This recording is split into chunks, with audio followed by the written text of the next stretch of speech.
দেশের সংখ্যাগরিষ্ঠ জনগোষ্ঠীকে সংগঠিত করার লক্ষ্যে দিনাজপুরের নবাবগঞ্জে কৃষক সমাবেশ অনুষ্ঠিত হয়েছে। শনিবার বিকেলে উপজেলা কৃষক দলের আয়োজনে উপজেলার মাহমুদ ইউনিয়নের মোগরপাড়া কলেজ মাঠে এ সমাবেশ অনুষ্ঠিত হয়।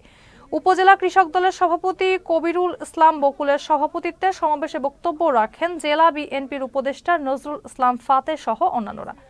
এদিকে দেশব্যাপী কর্মসূচির অংশ হিসেবে টাঙ্গাইলের নগরপুরে কৃষক সমাবেশ অনুষ্ঠিত হয়েছে। শনিবার বিকেলে সহবতপুর উচ্চ বিদ্যালয় মাঠে সহবতপুর ইউনিয়ন কৃষক দল এ কৃষক সমাবেশের আয়োজন করে। সমাবেশে সভাপতিত্ব করেন উপজেলা কৃষক দলের সভাপতি হুমায়ুন কবির। এছাড়া নওগাঁর মহাদেবপুর উপজেলায় সফাপুর ইউনিয়ন কৃষক সমাবেশ অনুষ্ঠিত হয়েছে।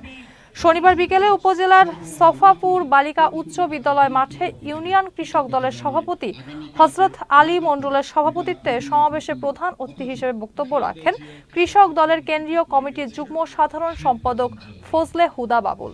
কৃষকের রাজনীতি উনি কিভাবে করেছেন যারা মুরব্বীরা আছেন তারা জানেন। উনি নিজেই কোদাল হাতে নিয়েছেন, উনি নিজেই খাল খনন করেছেন। উনি কিভাবে ওনার সময় যখন এদেশের মানুষ খেতে পারে না, যখন ওই কি বলবো বাকশালীদের আবার কথা হাসিনার কথা বলতে চাইছিলাম না, আওয়ামী লীগের কথা বলতে চাইছিলাম না, কিন্তু বাস্তব ইতিহাস তো এটাই।